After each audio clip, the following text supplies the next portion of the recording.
waktu ketika Sayyidina Abu Bakar dalam gua tersebut, apa yang dilakukan oleh beliau tadi menunjukkan cinta beliau yang sangat tinggi kepada Nabi.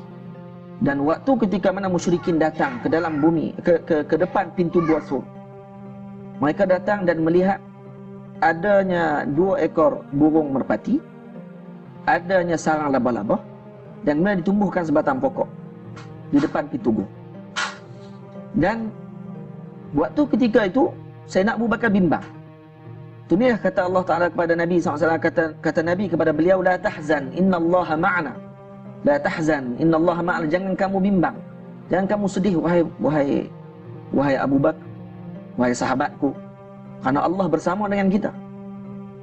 Hadirin semua, perkataan Nabi SAW tersebut diungkapkan setelah Sayyidina Abu Bakar kata kepada Nabi, ya Rasulullah, kalaulah mereka ini menundukkan sikit sahaja kepala mereka, mereka akan nampak kita sekarang.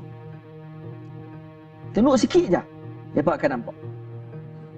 Tapi mereka tak tunduk, kerana bukan kehendak Allah Subhanahu Wa Taala. Kerana itu kata, waktu Nabi SAW adalah orang yang paling beriman dengan qada dan qadar, paling beriman dengan Rabbul Asbab. Dan Nabi SAW adalah orang yang paling bertawakal kepada Allah Ta'ala. Sembunyi dalam gua tu adalah bukti tawakal. Hanya mengambil sebab saja. Hakikatnya Nabi bukan berpada dengan gua. Kalau kita nak cari gua, kita cari gua tu. Gua Sur, kalau kita boleh tunduk nampak tu tu lubang ya. Ya. Tu lubang desa aja. Kita boleh duduk dalam tu. Awak tak cari lubang lain. Gua lain. Gua ni lagi besar. Gua ada dalam dunia ni. Kenapa tak pergi tempat-tempat yang lain untuk Nabi sembunyi? Kenapa Nabi tak terus pergi ke jalan laut, terus melalui jalan laut saja? Tak. Nabi nak tunjuk kepada kita sekarang ni, Nabi adalah hamba kepada Allah, bukan hamba kepada sebab. Saya sembunyi ini adalah hanya semata-mata kerana mengambil sebab saja. Saya tidak mau tinggalkan sebab. Kerana meninggalkan sebab adalah meninggalkan taat kepada Allah. Kerana ni adalah arahan Allah, maka saya duduk ni kerana mentaati Allah. Tapi bukan kerana saya beriktimat, bukan saya pegang dengan sebab ni. Macam kita naik kereta, minyak habis. Waktu tu kita ingat apa? Kita ingat kereta nak mampus sebab kita tak nak minyak. Waktu tu nak tengok kita ni beriman dengan Allah ke beriman dengan minyak. Kalau tak ada minyak, mampuslah kereta. Kan kalau tak ada Allah, kereta tak gerak. Macam mana? Tidak. Tapi kalau kita tak ada, jangan kata tuan-tuan, saya pun sama je. Minyak tak ada je berpeluh. Sama-sama duduk tengah hutan tak. Sama-sama duduk tu, hutan rauk tu. Faham tu? Saya pernah naik kereta dengan mak saya, ayah saya. Lalu, kawasan Cameron Highland. Turun kok belah mana, Berincang kok mana tau. Turun tu masuk pula jalan kok rauk. Orang tak pernah lalu jalan tu, jarang orang lalu tengah malam. Kalau kata perompak pun ada, semua ada jalan tu. Saya lalu dengan mak saya dengan tawakal yang tinggi. Sebab kita tak tahu. Kalau tahu taubat tak lalu dah. Dengan hujan lebat, minyak nak habis, lalu kot tu. Keluar kat rauk pun kat mana tahu, makan si ayam. Tui ke kedai tu ada, tak ada, Allah A'lam. Baca macam-macam lah. Allah kot, sebab ada kedai minyak ni, mungkin orang lah kot. Sebab hantu kalau dia buat pun, dia buat kedai, dia tak buat kedai minyak. Bila sampai tu kata, barulah orang cerita, kata jalan tu orang tak lalu tengah malam Ustaz. Bahaya jalan tu. Ada perompak lah apa semua sekali. Buat macam mana ni? Wali-wali memang dia macam tu. Jadi Allah SWT, bila tengok balik apa yang berlaku kepada Nabi SAW, tadi ini bukti bahawa Nabi adalah hamba Allah Ta'ala yang sangat berpegang dengan Allah. Maksud tidak ada satu dalam hati Nabi melainkan Allah Ta'ala.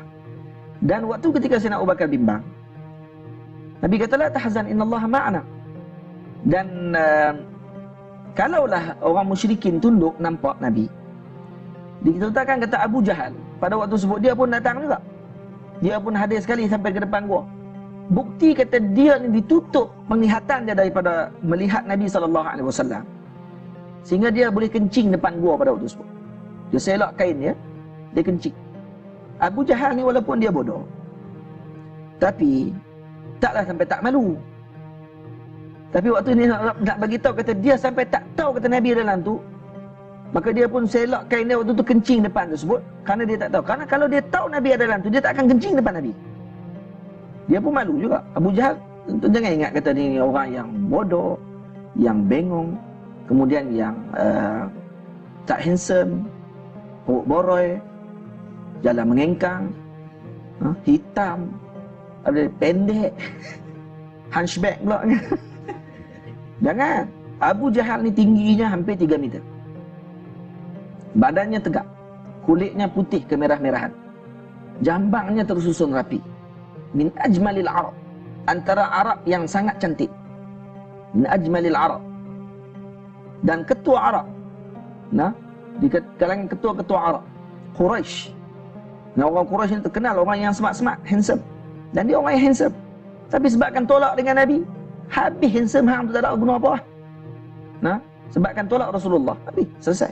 Jadi Abu Jahal digelar Jahal. Saya dah cerita baru ni di masjid dekat Masjid Al-Mardiyah. Kenapa digelar Abu Jahal? Kalau kita mengaji bahasa Arab, Jahl beza dengan jahil. Kenapa tak sebut Abu Jahil?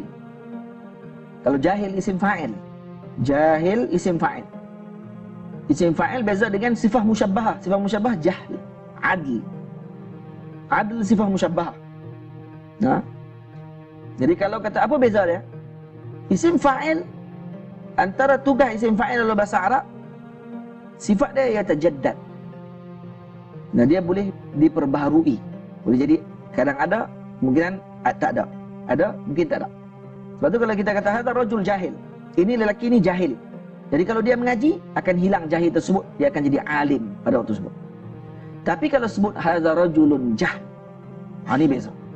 Jahlun ni sifah musyabbahah. Sifah musyabbahah ni sifatnya ad-dawam, maksudnya berterusan. Dia tak boleh pisah daripada dia. Sebab tu digelar Abu Jahal, maksudnya jahil tu tak boleh pisah daripada dia. Memang bodoh, faham? Maksudnya dia bukan Abu Jahil. Kalau Abu Jahil, mungkin lepas tu dia boleh jadi alim. Tak ada, ni Abu Jahal. Maksud jahal tu dah sifat dia dah. Dia memang jahil.